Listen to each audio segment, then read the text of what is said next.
सफल होगी तेरी आराधना। रो नहीं तो और क्या करूँ आराधना, मेरी लाइफ में सबसे इम्पोर्टेंट एमडी, लेकिन अब वो मुझसे प्यार ही नहीं करते।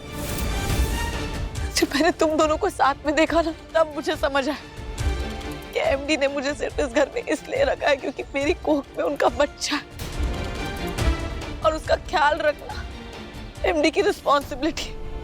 हाँ, मैं मानती हूँ कि मैंने गलत किया है, कि मेरा प्यार गलत नहीं, पर अब शायद उनके दिल में मेरे लिए कुछ बचा ही नहीं। वो तुम्हारी तरफ झुकने लगे आराधना।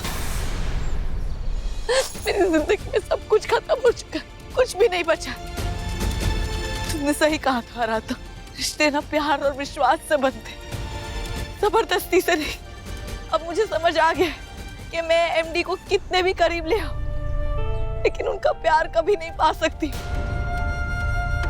उन्हें मेरा छूना तक नहीं पसंद, मेरा उनके कमरे तक आना नहीं पसंद, मेरी परछाई भी बर्दाश्त नहीं कर पा रहे वो। तुम जीत गए, एमडी तुम्हारे हैं, मैं हार चुकी हूँ। अब बस मेरे पास सिर्फ उनकी एक ही निशानी है, ये बच्चा। लेकिन अब मैं इस बच्चे का भी क्या करूं? मैं बच्चे को क्या कहूंगी, सबको क्या कहूंगी, क्या जवाब दूंगी मैं? क्या रिश्ता है मेरा एमडी के साथ, इस बच्चे का उनके साथ क्या रिश्ता है? किसी ने सोचा है इस बारे में? देविका, आप शांत हो जाओ। मैं जानती हूँ कि साहब जी किसी भी हालात में आपका और इस बच्चे का ख्याल जरूर रखेंगे, और अब तो एक माँ बनने वाली हो ना आप, और एक माँ सबसे पहले अपने बच्चे का ख्याल रखती है। इसलिए आप शांत हो जाओ, हम मिलकर कोई ना कोई हल जरूर ढूंढ लेंगे, ठीक है?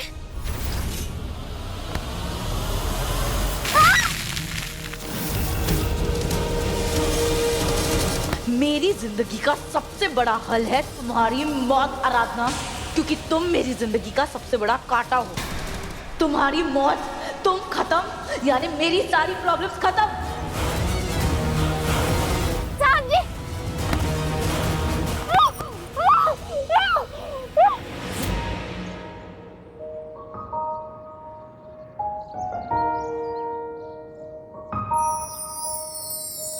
कहाँ हो तुम आराधना? तुमने वादा किया था कि तुम आओगे। जब से मैंने प्यार को जाना है ना, तब से मैंने एमडी को चाहा। फिर भी तुम्हारी इतनी हिम्मत हुई कि तुम एमडी को मुझसे छीनोगी? हाँ, चंद महीने पहले आई 2 कौड़ी की चौल में रहने वाली औरत हो तुम, मेरे एमडी के दिल में जगह बना रही हो, मेरी जगह लेने वाली हो तुम। तुम्हारी औकात नहीं है मेरे सामने खड़े रहने की भी। ये तो तुम्हारी किस्मत थी आराधना कि तुम एमडी के बच्चे की सरोगेट माँ बन गई। अरे ये भोला चेहरा लेके, ये माँ की ममता की एक्टिंग करके तुमने मेरे एमडी को फंसाया है ना। वो तो तुम्हारे करीब इसीलिए आए हैं क्योंकि वो मुझसे नाराज थे, लेकिन एक बार तुम यहाँ से चली जाओगी ना, उसके बाद वो फिर से मेरे पास आ जाएंगे और मुझसे शादी करने के लिए तैयार हो जाएंगे। तुमने सब कुछ खराब कर दिया था ना आराधना, पर अब मैं सब कुछ ठीक कर दूंगी। तुम्हारा खेल खत्म, तुम अब नहीं बचोगी, क्योंकि अब इस गड्ढे से गिर के ना तुम मर जाओगी। इस गड्ढे में मैंने नुकीली कीलें लगाई हैं। अब तुम्हारा खेल हमेशा हमेशा के लिए खत्म आराधना, तुम कुछ नहीं कर पाओगी।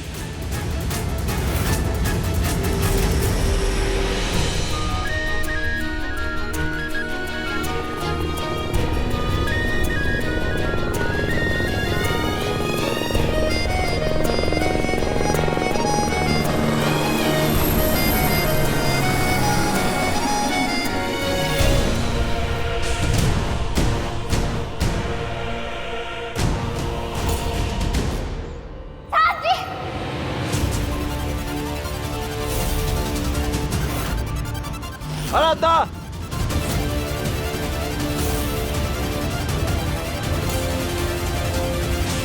देविका, छोड़ दो आराधना को।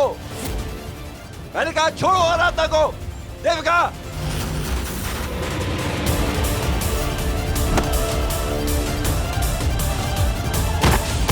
आराधना!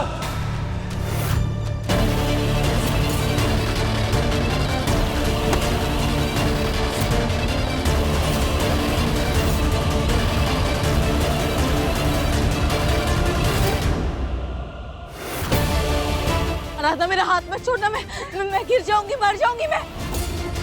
ऊपर खींचो मुझे, ऊपर खींचो आराधना।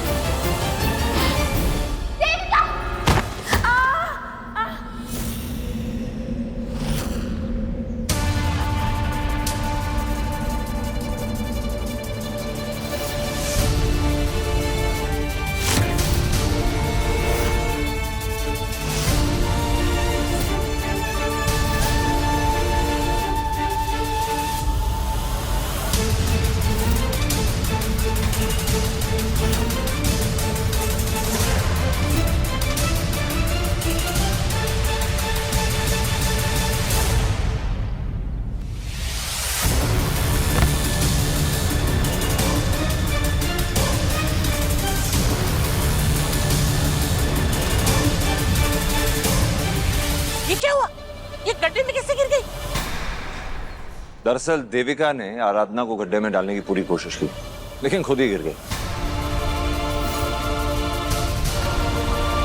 देविका, तुम आराधना को क्यों धक्का मार रही थी? ये क्या है? कैसे हुआ?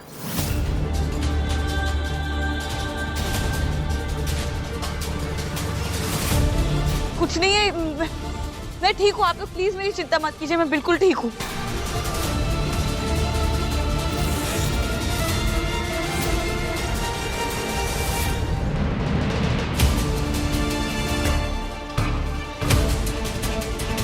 क्या कर रही हो तुम?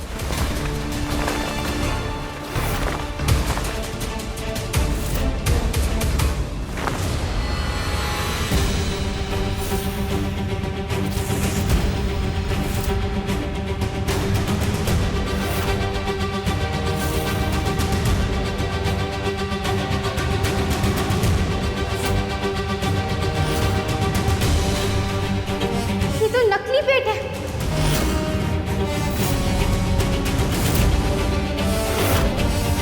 इसका मतलब कि आप माँ नहीं बनने वाली हो? वो सब कुछ सिर्फ एक नाटक था। सबसे झूठ बोला है आपने। इतना बड़ा धोखा दिया आपने सबको।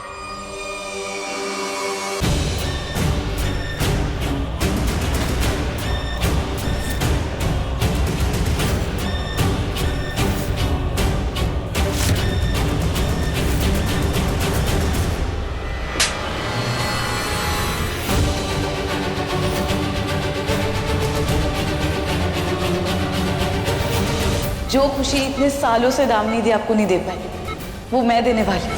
आप पापा बनने वाले। तुमने माँ बनने का झूठा नाटक करके पूरे परिवार को धोखा दिया। तुम अच्छी तरह से जानती थी कि तुम्हारी असली जगह पागल खाने में है। हम सब तुम्हें वहां न भेज दे, इसलिए तुमने ये झूठी कहानी रचाई।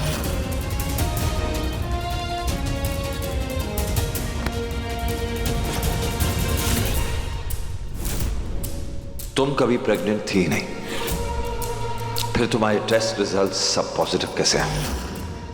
डीएनए कैसे मैच हुआ? रिपोर्ट में यह कैसे साबित हुआ कि बच्चे का बाप मैं हूं, जबकि असलियत में कोई बच्चा ही नहीं था?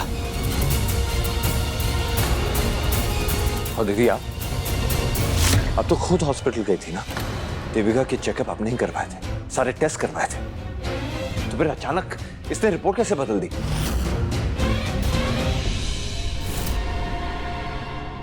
हाँ माधव, हमारा यकीन मानो, देविका के सारे टेस्ट हमारे सामने हुए थे।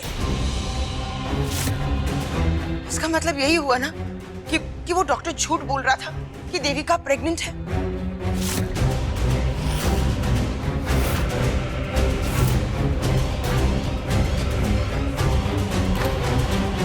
इस लड़की पर तो हम बिल्कुल भी भरोसा नहीं कर सकते। हमेशा हमसे 2 कदम आगे रहती है। इसने हम सबकी आंखों में धूल झोंकी है माधव। जरूर इसने पैसे दिए होंगे डॉक्टर को झूठ कहने के लिए। उन डॉक्टरों को मैं छोड़ूंगा नहीं, उन पे हम केस करेंगे। इतनी चालाकी, इतनी मक्कारी, अरे तुम्हारी बहन के तो रत्ती भर गुण नहीं है तुम्हें। एक वो थी जो सारे परिवार को संजोग के चलती थी, जो दूसरों की खुशी में अपनी खुशी ढूंढती थी। और जो घर की मान मर्यादा इज्जत सबका ख्याल रखती थी। और एक तुम हो जो अपनी खुशी के लिए अपनी इज्जत क्या, दूसरों की इज्जत को, दूसरों के परिवार की इज्जत को तार-तार करके रख दो। हमें तो आज तक ये नहीं समझ में आ रहा है कि एक ही खून के दो इतने अलग रंग कैसे हो सकते हैं। दादी, इज्जत मान मर्यादा तो अपनी जगह है। मुझे तो लगता है प्रशांत जीजू सही कह रहे थे इसके बारे में। अरे इसी ने उस भोजपुरी एक्टर का खून किया होगा।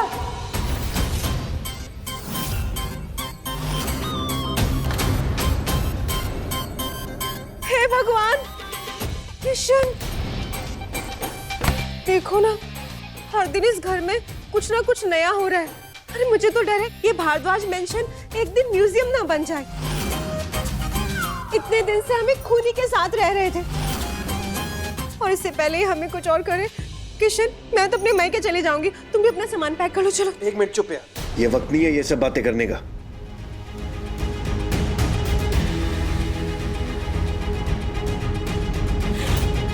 मेरा दिल जानता है देविका, मैं नशे की हालत में भी किसी लड़की के साथ कुछ गलत नहीं कर सकता। दावा किया है ना तुमने मुझसे कि तुम मुझसे प्यार करती हो, तो अगर कभी भी तुमने मुझसे प्यार किया है तो सच सच बताओ, क्योंकि उस दिन से लेकर आज तक पल पल में मरता रहा, गिल्ट के मारे अंदर ही अंदर टूटता रहा मैं। अब दावे से सबके सामने बोलो, क्या हमारे बीच कोई रिश्ता था या नहीं?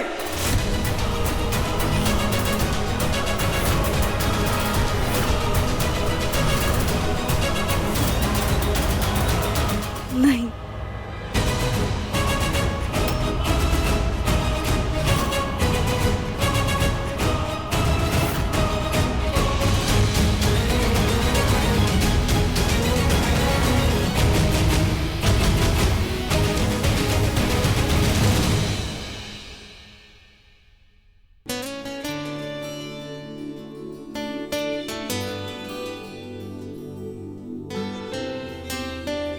हे भगवान, इस देविका ने क्या कर दिया? हमसे एक बार भी नहीं पूछा और गुस्से में आराधना को मारने चल पड़ी।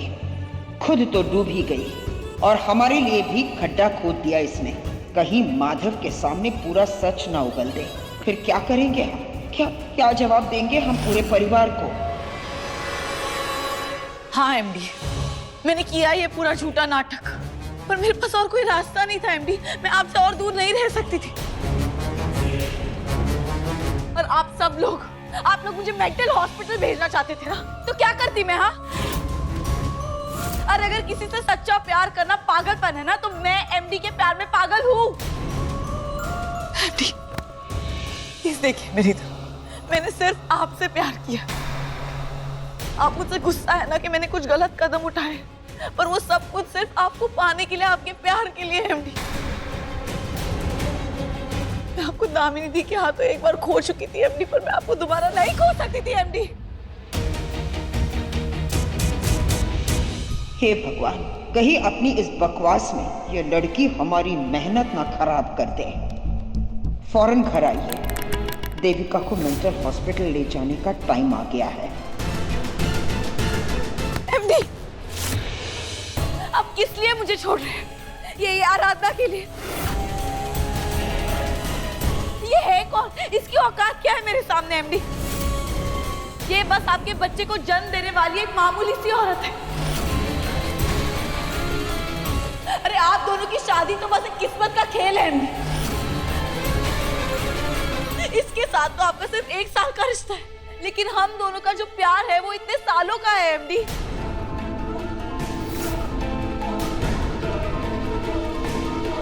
तुम मुझे बताओ, क्या तुमने कभी सपने में भी सोचा था कि तुम्हें एमडी जैसे लाइफ पार्टनर मिलेंगे? अरे तुम्हें तो सपने भी ना अपने हैसियत के हिसाब से आते होंगे, है कि नहीं? तुम्हारी ये जो शादी हुई है ना एमडी के साथ, वो सिर्फ एक किस्मत का खेल है जिसमें तुम मुझसे जीत गई। लेकिन मेरी मानो, इसका ना आगे जाके कुछ नहीं होगा, इसका कोई मेल नहीं है।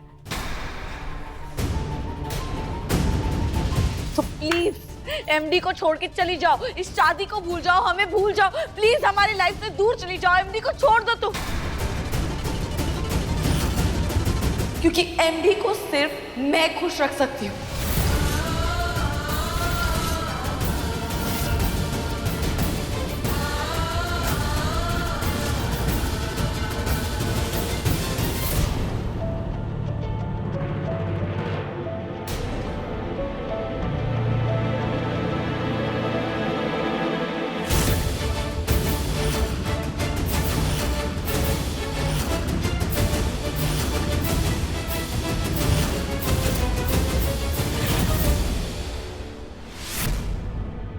तुम इसी लायक हो। तुम इस परिवार का हिस्सा कभी नहीं बन सकती। माधव की जिंदगी भर का साथ तुम्हें कभी नहीं मिल सकता और अब इस घर में तुम एक पल भी नहीं रह सकती। तुम्हें इस घर से जाना होगा। पति पत्नी के रिश्ते में प्यार, इज्जत और विश्वास होता है। दिखावा, नाम, रुतबा और अमीरी गरीबी का मापदंड नहीं होता देविका। माधव को आराधना से अच्छी पत्नी तो कभी मिल ही नहीं सकती थी। दामिनी के जाने के बाद आराधना तो माधव की जिंदगी में भगवान का आशीर्वाद बनकर आई। बिना किसी उम्मीद के इसने माधव को और उसके सारे परिवार को प्यार दिया, अपनापन दिया, इज्जत दी। इसे प्यार कहते हैं देविका।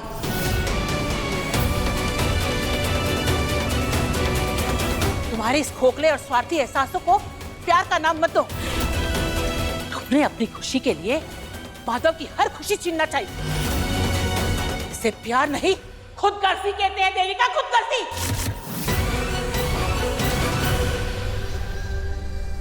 आप बिल्कुल सही कह रही हैं। देविका पर जो हमने भरोसा किया ना, वो हमारी सबसे बड़ी गलती थी। इस लड़की को यहाँ रहने की हमने इजाजत सिर्फ इसलिए दी क्योंकि भारद्वाज परिवार का वारिस इसकी कोख में पल रहा है। लेकिन अब तो ये एक धोखा है। अब देविका को वही जाना चाहिए जहां इसे होना चाहिए, मेंटल हॉस्पिटल।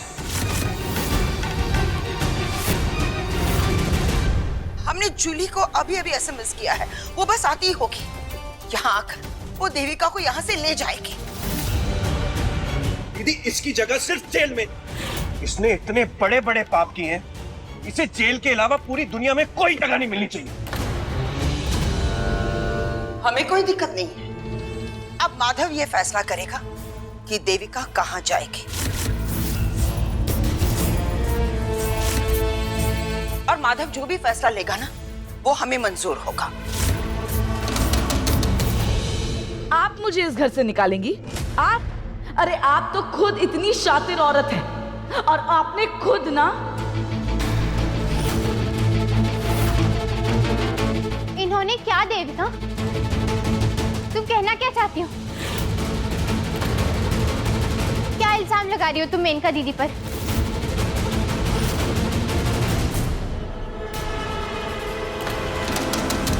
हाँ देविका, बोलो ना, क्या कहना चाहती हो? यही ना, हमारे परिवार वालों पर तो तुम उंगली उठा चुकी हो, अब हम ही बचे हैं ना। बोलो ना, बोलो हमारे खिलाफ। हाँ, हम मानते हैं कि हमने देविका को यहाँ रहने की इजाजत दी, वो सिर्फ इसलिए क्योंकि हम भी एक माँ हैं। बस बह गए थे इसकी भावनाओं में। हम बार बार यही सोच रहे थे माधव कि ये लड़की इस हालत में कहाँ जाएगी, कहाँ जाकर रहेगी। ओ प्लीज, आप ज्यादा महान बनने की एक्टिंग मत कीजिए। आप मुझे इस घर में इसीलिए लाई है क्योंकि आप मेरे साथ मिली हुई है।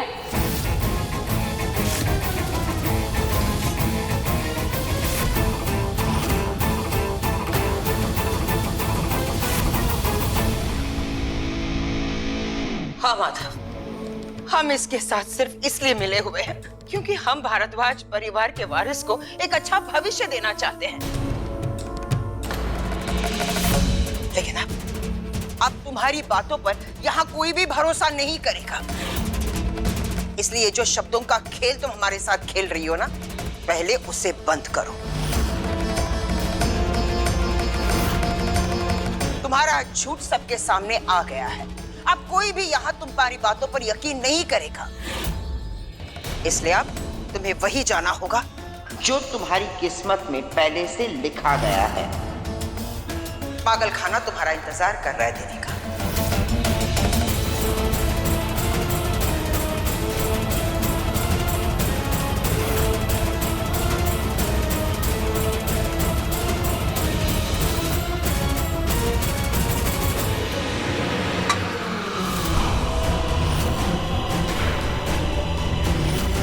देविका, ये क्या कर रही हो तुम?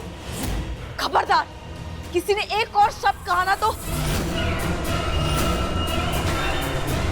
मैं कहीं नहीं जा रही हूं।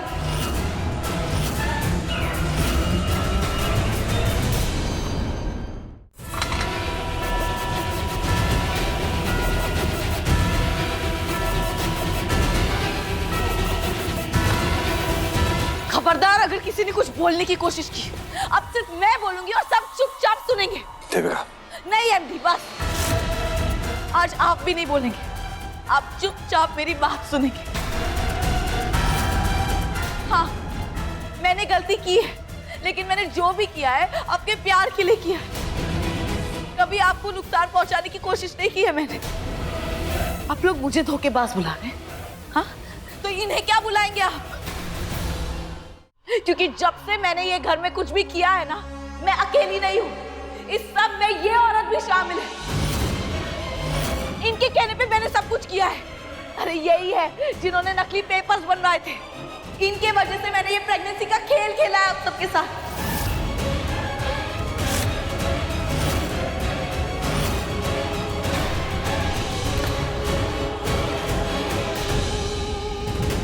आखिरकार सच बाहर आ ही गया। अब मेनका दीदी साहब जी को और नुकसान नहीं पहुंचा पाएंगे।